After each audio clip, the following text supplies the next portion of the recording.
¿Podemos estimar cuántos barcos y aviones se perdieron en el Triángulo de las Bermudas? ¿Han sido sus desapariciones el resultado de errores humanos o fenómenos meteorológicos? Intentemos averiguarlo. Tenemos la curiosa historia del SS Cotopaxi. Este barco desapareció en 1925, cuando viajaba desde Charleston, Carolina del Sur, a La Habana. Nunca llegó a su destino. Años más tarde, en la década de 1980, se encontró un naufragio a 65 kilómetros de San Agustín, Florida. Como los especialistas no pudieron determinar de qué y de dónde provenía, lo apodaron naufragio del oso. Hicieron falta muchos años de trabajo, realizado principalmente por biólogos marinos, para identificar que este barco era el desaparecido Cotopaxi. Esto se confirmó en enero de 2020. Pero, ¿cómo reapareció? ¿Y cómo llegó allí?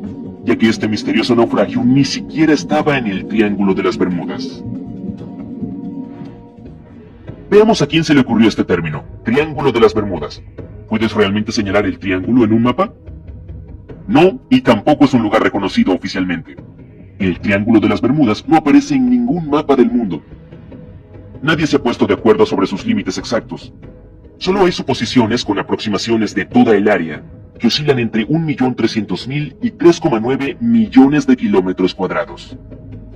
Según las aproximaciones, la región tiene una forma vagamente triangular. En 1964, el autor estadounidense Vincent Gaddis tuvo la idea por primera vez al escribir un artículo para la revista Argosy. Usó el Triángulo de las Bermudas para describir una región triangular que ha destruido cientos de barcos y aviones sin dejar rastro. Es bastante difícil calcular la cantidad de barcos y aviones perdidos porque algunos han desaparecido sin dejar ningún rastro. Sus restos en la región no han sido recuperados. Pero las historias grabadas deberían ayudarnos. Las leyendas sobre el Triángulo de las Bermudas se remontan al siglo XV, como la del explorador italiano Cristóbal Colón. Cuando navegaba por las aguas del Atlántico a fines del siglo XV, pasó por este lugar. En lo que ahora conocemos como el Triángulo de las Bermudas, vio una enorme llama que parecía estrellarse contra el océano. Más tarde vio una luz inusual parpadeando en la distancia, en el lugar exacto. Como muchos otros marineros desde entonces, su brújula tuvo graves fallas. Pasemos al vuelo 19. En 1945, un avión de la Marina que realizaba un vuelo de rutina también inició una leyenda en este triángulo. Era comandado por el teniente Charles Taylor, y está registrado que se perdió en el triángulo sin ningún motivo. Dado que los pilotos no tenían GPS en ese entonces, debían confiar en sus brújulas y realizar un seguimiento de cuánto tiempo habían estado volando en una dirección específica y su velocidad. Poco después de completar la tarea, las dos brújulas a bordo dejaron de funcionar correctamente. Los registros hallados después de la desaparición del avión también indican que Taylor no tenía reloj ese día en particular. El informe inicial indicó que el error del piloto fue la razón de este desafortunado evento. Sin embargo, debido a que las personas no estaban satisfechas con este resultado, se cambió a causas o razones desconocidas después de varias revisiones. Un piloto sobreviviente llamado Bruce Gernon sugirió que atravesó una niebla electrónica mientras pasaba por encima del triángulo, lo que lo hizo viajar en el tiempo. En 1970, cuando ocurrió este incidente, volaba su avión cuando fue rodeado por dos enormes nubes que formaban un remolino y giraban en espiral. Como muchos otros antes que él, notó que sus dispositivos de navegación no funcionaban bien. Cuando finalmente logró salir de esas nubes, descubrió que su vuelo solo había durado 35 minutos, aunque debería haber tomado 75 en total. Y como no tenía otra explicación razonable para lo que pasó, creía que debía haber sido empujado hacia adelante en el tiempo. No solo se han visto nubes de aspecto extraño sobre el Triángulo de las Bermudas. En 2014, un piloto recordó casi chocar con un objeto volador que no pudo identificar. Algunos de estos extraños encuentros incluso fueron grabados. Ese fue el caso de un vuelo de principios de 2015, cuyos pasajeros notaron un curioso objeto flotando sobre el océano. Los pilotos aún tienen que descubrir qué es lo que realmente vieron allí. Ok, no todas las posibles explicaciones han sido tan inusuales. Los oceanógrafos, por ejemplo, también han tratado de explicar por qué los barcos desaparecen en esta zona. Recientemente regresaron a una de sus viejas teorías: olas rebeldes. Son inmensas paredes de agua que surgen de repente. Si varias de estas olas se elevan simultáneamente, se superponen como un sándwich.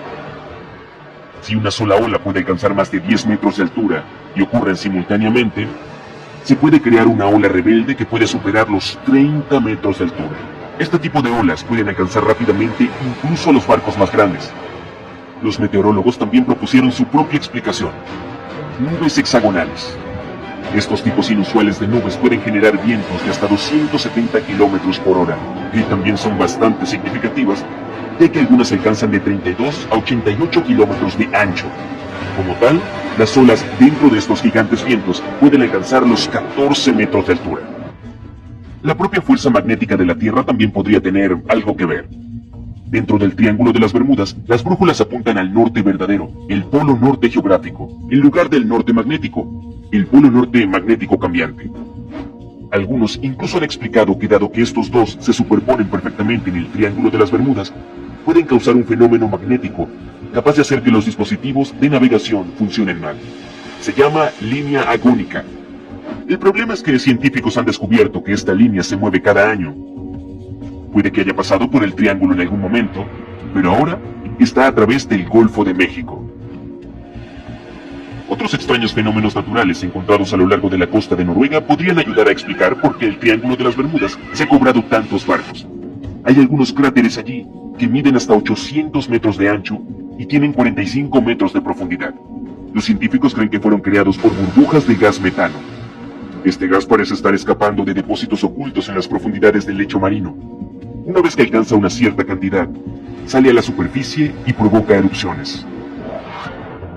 Entonces, ¿los pilotos y capitanes de barcos realmente evitan esta área hoy? ¿Podría esto explicar por qué hay menos barcos que se pierden allí hoy en día? Pero, si alguna vez has volado de Miami a San Juan, Puerto Rico, probablemente sepas que esto no es cierto. En cuanto a los barcos, si la gente evitara el Triángulo de las Bermudas, casi todas las vacaciones en el Caribe se arruinarían. Hasta el día de hoy hay muchos vuelos que pasan por el Triángulo de las Bermudas, por lo que está claro que nadie lo está evitando. Este lugar es una de las rutas marítimas más transitadas del mundo. En la actualidad tiene un intenso tráfico, tanto por mar como por aire. Pero el Triángulo de las Bermudas está sujeto a tormentas tropicales y huracanes que ocurren con mucha frecuencia. Ten en cuenta que la corriente del Golfo, una fuerte corriente oceánica que provoca cambios bruscos en el clima local, pasa por el Triángulo. Además, el punto más profundo del Océano Atlántico, la depresión de Milwaukee, también se encuentra en el Triángulo de las Bermudas. La fosa de Puerto Rico alcanza más de 8.300 metros en la depresión de Milwaukee. Entonces, si lo piensas, todo el misterio es una combinación perfecta de error humano, mal tiempo y mucho tráfico de barcos. Esto fue confirmado por los datos proporcionados por la Guardia Costera de los Estados Unidos. Si miras los porcentajes, la cantidad de barcos o aviones que desaparecen en el Triángulo de las Bermudas no es diferente de cualquier otro lugar. Las desapariciones no ocurren con más frecuencia que en cualquier región comparable del Océano Atlántico. Las estadísticas oficiales dicen que cerca de 50 barcos y 20 aviones han desaparecido mientras viajaban por esta región. Esa es otra razón por la que el número total es tan difícil de precisar. Nadie podría describir su rescate en los registros oficiales si se denunciaba la desaparición de un barco. También hay algunos eventos que al parecer no sucedieron, lo que se suma a esos informes falsos. Como el de un accidente aéreo en 1937 frente a Daytona Beach, Florida, de que los periódicos locales sorprendentemente no revelaron nada.